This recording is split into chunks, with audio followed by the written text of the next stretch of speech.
welcome to Storyboard. I'm Shibani Gharat. In today's special exclusive conversation, we are catching up with TM Narasimhan, the Managing Director of Motorola's mobile business group in India. Under his leadership, Motorola is making waves in the Indian smartphone market, and today we are diving into the company's strategies and vision for the future. They want to be seen as a lifestyle tech brand. We'll discuss Motorola's ambitious plans to achieve this and also achieve a target of 10% market share by 2026. The company's growth in the premium segment and how it plans to tap into the mid-range market.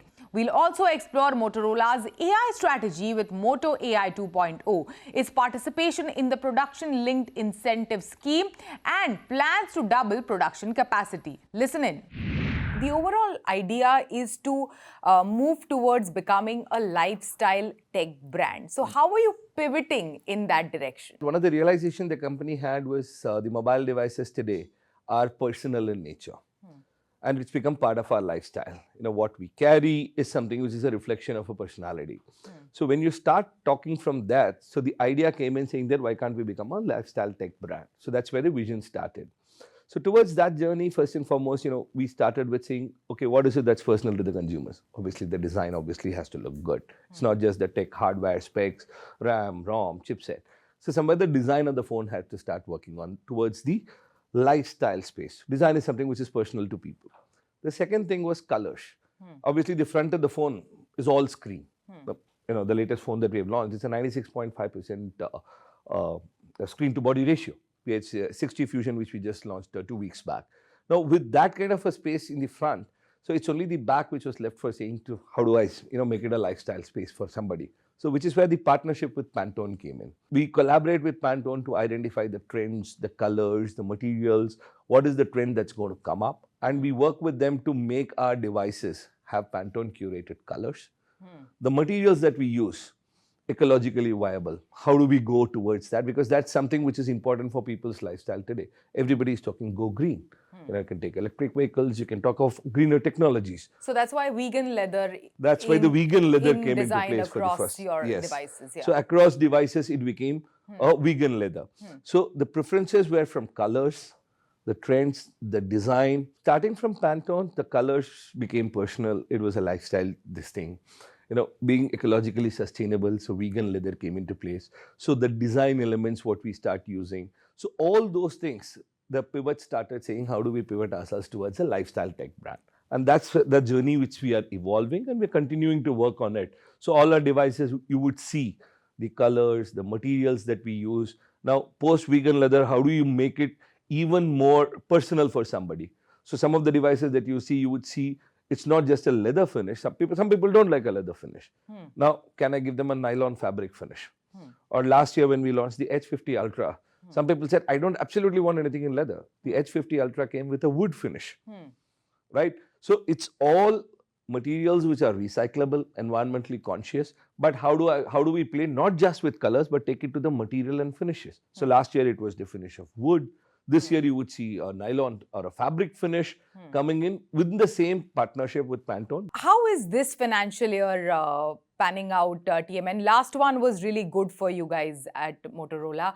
How is this one panning out with so much of volatility and, trade tensions and, inflation that is concerning and geopolitics that is bothering everyone across the globe? All the markets are affected. So how is this one panning out, considering also you have set out an ambitious target of, acquiring 10% market share, being one of the top 3 players in the India market? So what are some of your strategies in place to, reach this target? See, from an India perspective, the market is there. The market is not degrowing. That's a healthy sign. Let me put it that way. The market is not degrowing. And the outlook, whatever I read about from various research agencies, the outlook continues to be a growth. The growth is happening in 2 fronts. So one, from a volume front, it's in a single digit. But everybody is predicting a value at about a double-digit growth. So that means there is a premiumization happening within whatever sale is happening. So that is where, if you had, to refer to the earlier discussion that we had or the presentation that I had, the premium mix becomes important. So which is why the devices that we are launching have to have the premium devices. But for us to answer your specific question and to how do we address the challenge of being the number 3 player, we need to bring in differentiation. So reverting back to the previous question, lifestyle tech is one differentiation. Yeah, that's one differentiation. 2, UI UX, AI. AI is the new thing which has come up, and we don't know what is the limit of AI going to be. With Moto AI 2.0, we are trying to make your device that much more personal to you. Yeah. Right? So the personalization of AI, rather than being a reactive AI agent, it's going to be a proactive AI agent. So today, all AI agents, pretty much you ask question, it answers. So Moto AI 2.0 is not going to be just reactive. Obviously, it will work on the reactive front, but it will also be proactive. Proactive, yeah. It will prompt you. So if you're chatting up with somebody, or if you're clicking some photographs, it is going to prompt you and ask you, do you want to edit this the way you want it to? It is going to prompt you rather than you thinking and asking it to edit it. So those are all the personalization which will create a differentiation and the ecosystem play. You would have just recently heard that we have launched our Motobook and Motopad. The ecosystem makes it a seamless movement across usage for you. So those are all use cases that we are trying to build on to in our aim to reach the number 3 player in India. There was one point in time when the sub 10,000 rupees bracket was doing really well for Motorola. But during your presentation, you mentioned how the premium is performing well for you guys. In fact, flip devices did exceedingly well for Motorola. So tell us more about, your play or your strategy in the premium segment and also in the mid-range and the mid-premium segment, and what is your strategy? What are some of your priorities over there? Okay, so one, we want to be a full range player. So today, if you talk about it, our phone starts at a 6,999 and then goes up to all the way up to 79,999 or an 89,999. We are a full range player. 3 years back, it was pretty much a less than 10,000 smartphone play, which was for Motorola for us. 5 years back, 2-3 years back, we started establishing ourselves as a serious player in the 10 to 20K price segment. 2 years back, we started playing in the 20 to 30K segment, and that started doing well for us. And last year has been phenomenal for us in the greater than 20K segment for us, which is what I shared with you earlier as well. So now our objective is to have the same lifestyle tech across all devices. So if you see the 6,999 device would also be vegan leather, would also be Pantone curated colors, would also have a Corning Gorilla Glass, as it would be in our premium devices. So one, across the range, the lifestyle tech positioning would continue for us. However, as we keep growing up the price band, the needs of the consumers are different. The current users are having different needs. So we were trying to work towards what are the needs that we can address towards to. So AI today is at a premium range. Now, which is where a Moto AI 2.0 comes in. Because it's not just because it's premium devices, it is because the chipset requires a certain AI capability. So now those devices obviously end up costing more. But without understanding the need of the consumer, I cannot just launch a device. So if the need of the consumer there and the new technological shift that is happening is towards AI, work on Moto AI 2.0 came in.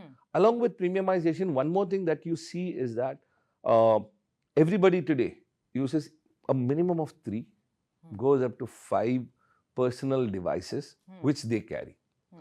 When I say minimum of 2 or 3, phone is personal, laptop is personal. Then you've got a TWS, you've got a watch, you've got a tablet. So these are 5 devices which are extremely personal and all are connected towards a single ecosystem. So our strategy is, if we need to give the users a unified experience, how do we diversify and give them a unified experience with our ecosystem strategy as well? So that is one of our pillars for us, to start working towards giving that premium experience for the consumers. Not just that, when I say premium, it's an experience and I'm not talking about the price band. Right? How well we can make it reach the masses and go for it.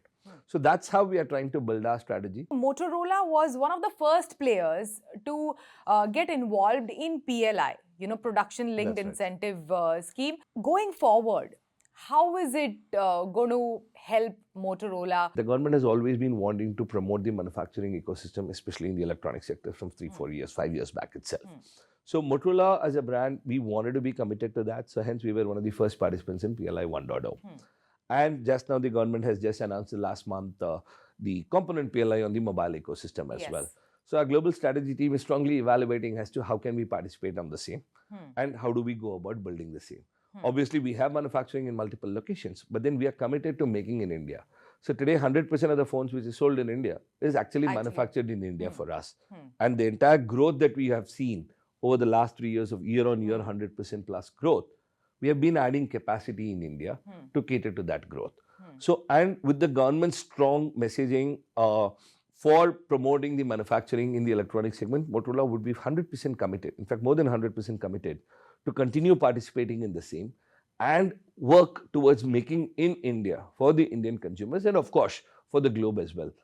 So that is something which we'll continue to play on the way we started 5 years back. We'll continue with the PLI, and we'll continue working on with the government's objectives and making it a big play actually for the Indian consumers. We all know India is a very important market from a tech, a smartphone perspective. Tell us, how do you assess the current market dynamics in India, and what are some of the things that will shape, this market going forward according to you? We've got 19 brands in play. I'm not talking about group companies, I'm talking about 19 different brands. Yeah.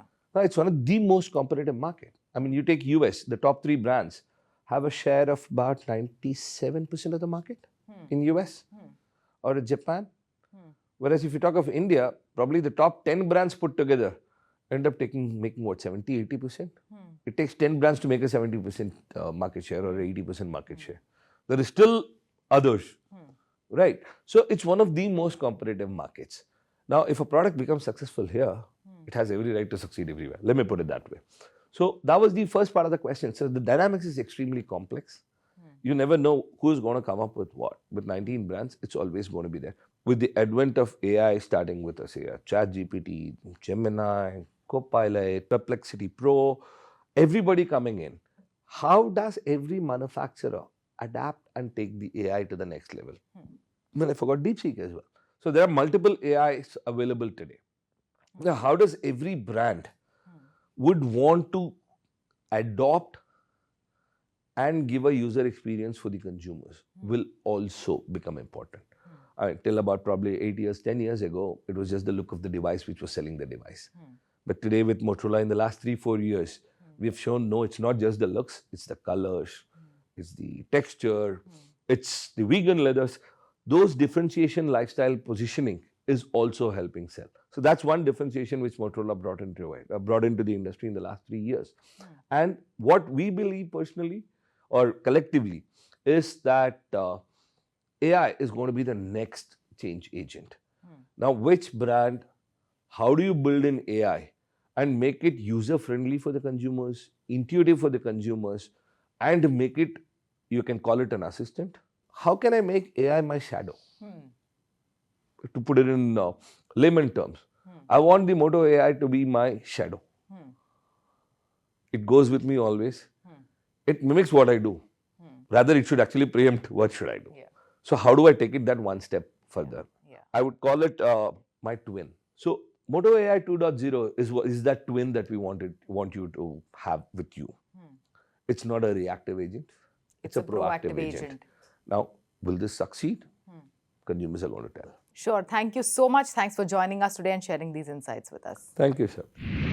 It is time for a short break. On the other side, we have Flynn Maloy, Chief Marketing Officer of Lenovo ISG, who's speaking to us on his recent visit to India and telling us about how his organization is positioning itself in rapidly evolving digital world.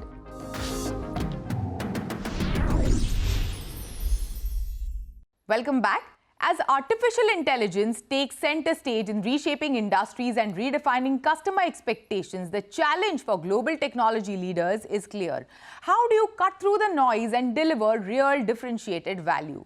Flynn Maloy, Chief Marketing Officer of Lenovo ISG, is speaking to us on his recent visit to India and telling us about how his organization is positioning itself in a rapidly evolving digital world. I caught up with him on the sidelines of the latest edition of Lenovo's CIO Playbook.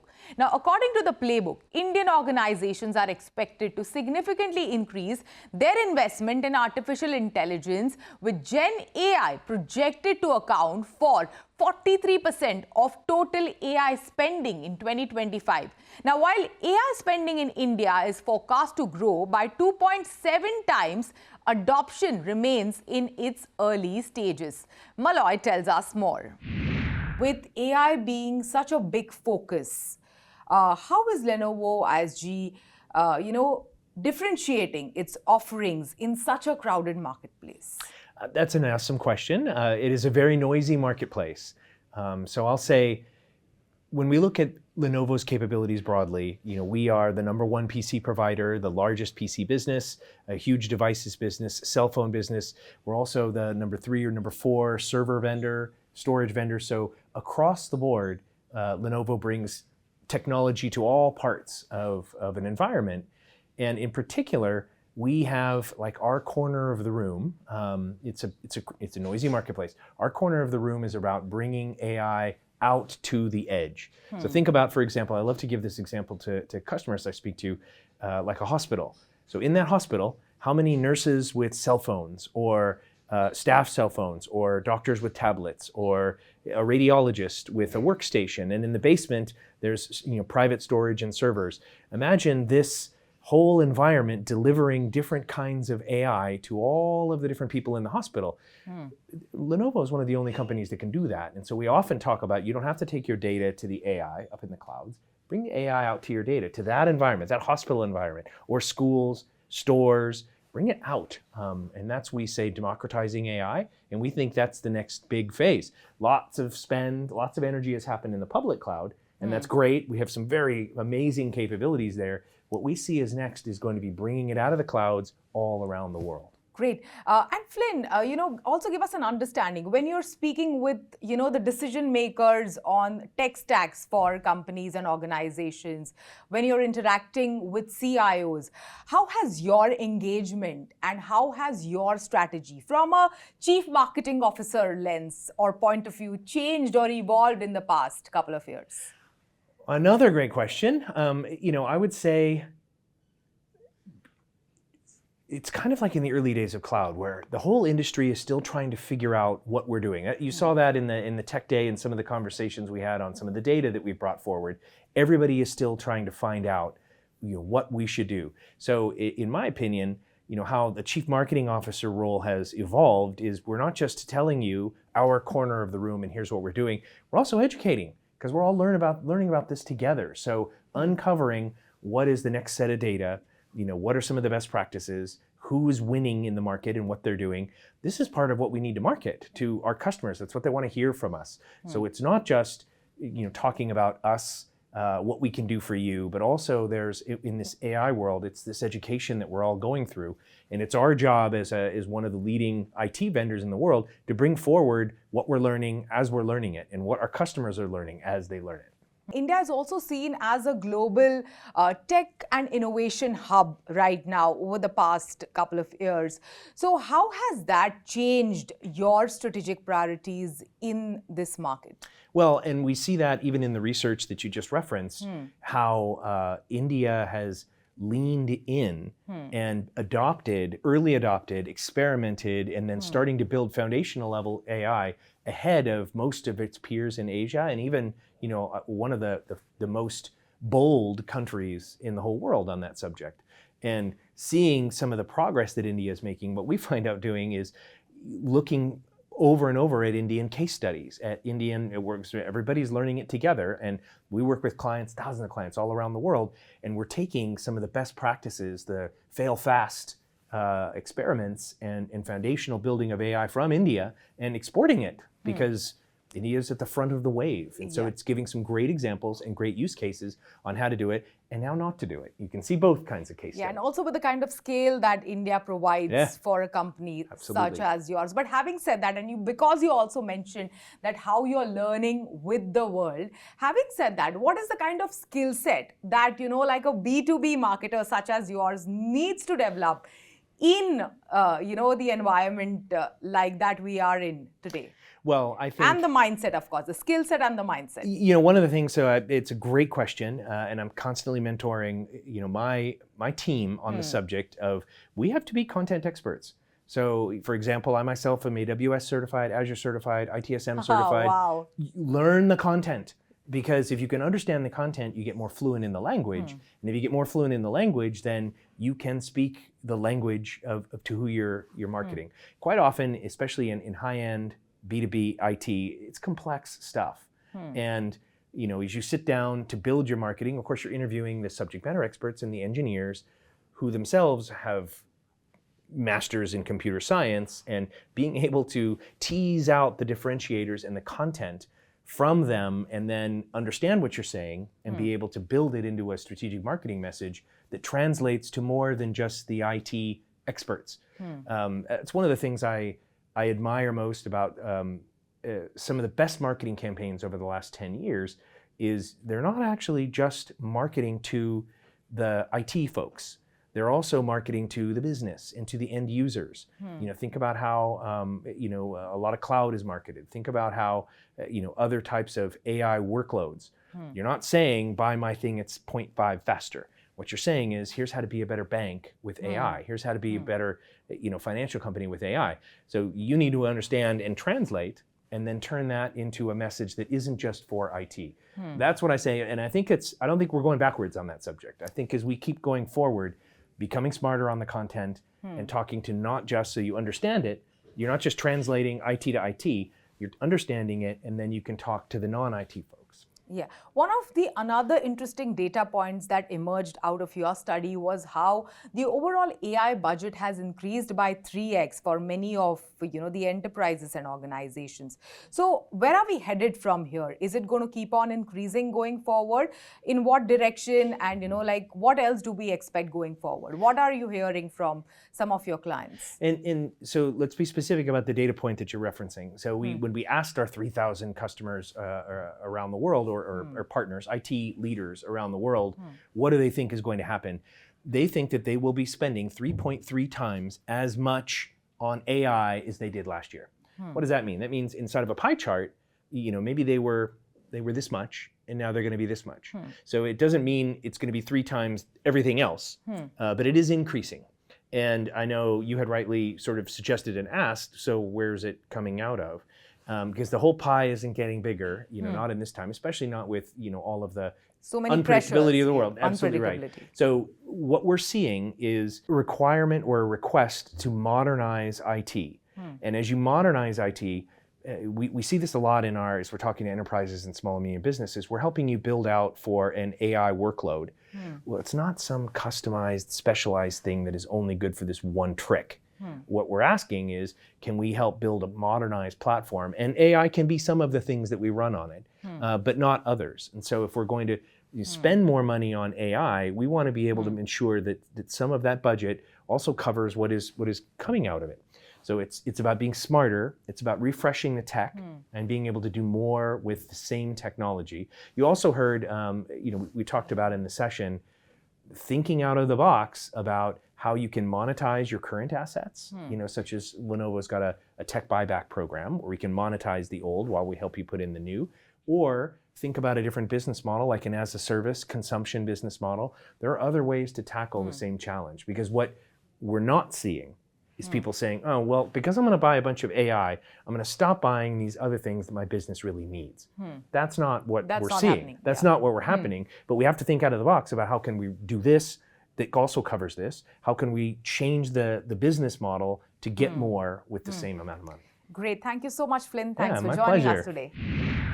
With that, it's a wrap on Storyboard this week. You can catch all of our content on Facebook, X, and YouTube. Thanks for watching. We will be back same time next week. See you soon.